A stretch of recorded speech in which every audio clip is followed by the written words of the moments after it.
Yes, welcome back to Old Trafford as we keep building up to what feels like the game of the weekend between Manchester United and Arsenal. And who better to look ahead to it than our very own Gary Neville. Gary, lovely to see you. First of all, how are you? I'm good, really good. And this is a great game to have on the day one of the season or the opening weekend. We had some good games already, but Manchester United and Arsenal is a cracker. And yeah, big questions over, obviously at the start of the season, over big clubs always. I think the interesting thing here today is, does Šeško start? How will he do this season? Gyökeres for Arsenal as well, watching him play. So really looking forward to it. We'll get into all of that, I'm sure. I mean, let's start with Manchester United. How are you feeling about them going into this season? New look front three. You mentioned Šeško there, Mbeumo, Cunha, proven Premier League players. Do you think that's the firepower Amorim desperately needed? Well, you've got to have hope at the start of every season, and Ruben Amorim really wanted to add firepower, and he's done that. I'm really surprised they've spent that level of money. I didn't think they had. I didn't think they could because of PSR, but I didn't think that they had that level of money to be able to invest into the squad. To get Cunha, Mbeumo and Šeško, I think is promising. They look like the right profile. Two of them have played in the Premier League before, so there's not a case of getting used to the league. Šeško obviously is the one that's got maybe a little bit more doubt about him because he's younger, and it's a real pressurised position at Old Trafford being a striker. But if the other two can score goals, it takes the pressure off him anyway, it can bed him in, so it doesn't necessarily mean that all three have to be absolutely amazing. I think if one or two of them can play really well, it means it could cover for the others. So I think for United, it's promising with those three.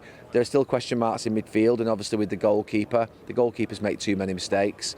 And I think if four of that back three, if Shaw, Maguire, De Ligt and Euro, if they can stay fit, they've got three decent centre-backs there, I think, that can do a good job for them. So I think it's more promising, a lot more promising than it was obviously 2 months ago when they lost that game against Tottenham, where it felt like the world was ending a little bit for if you're a United fan. I wanted to ask you about the midfield. You mentioned it there. If Šeško does start and it's that front three, looks like Bruno Fernandes might play a bit deeper.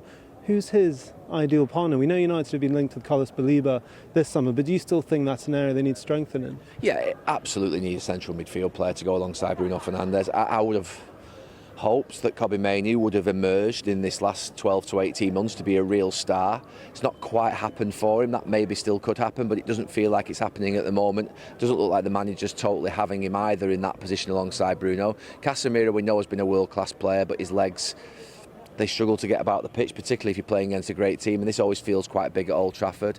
Ugarte just hasn't settled in at all, so you're talking about really an inadequacy in there, and then obviously, like I say, goalkeeper as well. They're the two big positions. If a perfect transfer window would be a top-class central midfield player that's got legs and that can basically sort of mop up in front of that back three, and a goalkeeper that can keep the ball out of the back of the net.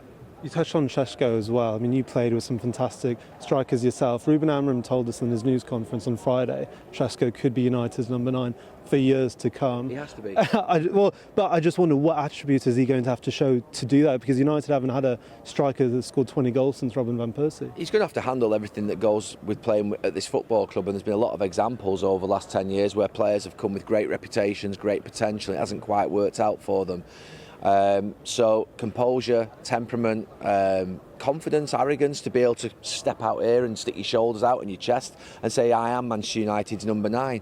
That takes a lot, you know what I mean? And what I would say is that if he gets off to a good start, it'll make all the difference. We saw Ekitike for Liverpool the other night scoring at Anfield, a young player. If Šeško can do that, I'm torn as to whether he'll play today. I want him to play. I'm desperate for him to play up front with Cunha and Mbeumo and say, right, those three, make it happen. Stick with them for the first 10 games of the season and let them play themselves into form where they can combine with each other. But I've just got a sneaky feeling he might go with Mason Mount. For a couple of reasons. One, to let Šeško obviously have a look at the game and see the sort of scale and magnitude of what he's coming into, but also to drop back into that three in midfield and basically drop onto Zubimendi. He's played in pre-season quite a bit, Mason Mount, so I've got half a feeling he might go with that. Very interesting. On the Arsenal side of things, feels like there's already a bit of a narrative that they've been so close the last few years. This needs to be the year with their reinforcements that they need to get over the line. I mean, do you share that sentiment, or do you think, Mikel Arteta has shown that steady progress and that actually by just competing they're doing really well in that sense? Well, I think by getting them to a second 3 years on the trot, he has done really well from where Arsenal have been in the last 10, 15 years. But it's Arsenal Football Club, and I can bounce from one thing to another here. I can say, the parrot on this shoulder will say, basically, he's doing great, he's second, but then the parrot on this shoulder says, hang on a minute, this is Arsenal. Arsenal are a club that should win trophies and win Premier League titles, and have done for many decades. They've been a top team. So if we're accepting second at Arsenal, there's something wrong. So I don't think Mikel Arteta accepts second. I don't think the fans accept second. Will he get sacked if he finishes second? No, I don't think he will, because I think they'll realise that they're doing really well. They're still getting the Champions League football. They're getting very close. They're building a very good team and have got a good team. So I don't think it's a case of they have to win this season. But the problem is, if they finished in 4th or 5th or 6th, that would be a real problem. Finishing second, I think, and maintaining where they are, I think he would carry on keeping his job. But they have to win the league. Declan Rice, Saka, players of that ilk, Ødegaard, they're fantastic players. Saliba, they're brilliant players. They need to go on and prove now that they're trophy winners. That's the difference between being a really good player and a great player and deemed as being world class and deemed as being one of the Premier League greats, is when you go and win trophies. So those players that I've just named there, I think are fantastic players. Gyökeres and Zubimendi have joined as well, who can go and be great players for them as well. Is Gyökeres the one that can really get them over the line, do you think? Well, they need a centre forward. There was arguments last year that maybe they didn't need a centre forward. You need a centre forward. It's hard to play football without a striker. Not just because they might go and score goals themselves, which you hope they do, but also the impact of just occupying centre-backs. If Gyökeres is in there, the centre-backs are going to be occupied, which means it'll make and create space for others. If you haven't got anybody to play against, you've got to be a hell of a player to be a number 10 and do what Mason Mount might do today or Havertz is doing. The idea that people can just go and become strikers, the reason they're not a striker in the first place is because basically as a kid they were deemed not to be good enough. So to then put them in a striker position as a sort of like a the peak of their careers at the height of this sort of league is not realistic. So that's why Manchester United have signed Šeško. That's why Gyökeres is at Arsenal, because they need these players and they need them both to succeed, both clubs. Gary Neville, so interesting as always. Just to ask you one more. What's your favourite memory here in this fixture at Old Trafford? My favourite memory, we beat them 6, which is very rare. I mean, some of the games here we got beaten. Obviously, quite a few famous games here.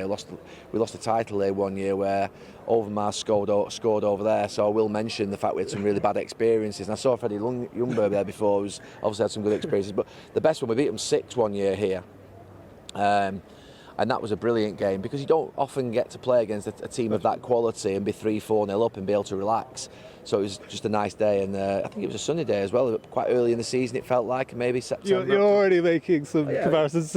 I'll take 4 today, not 6. Gary Neville, thank you very much as always. What a game we have in store here at Old Trafford.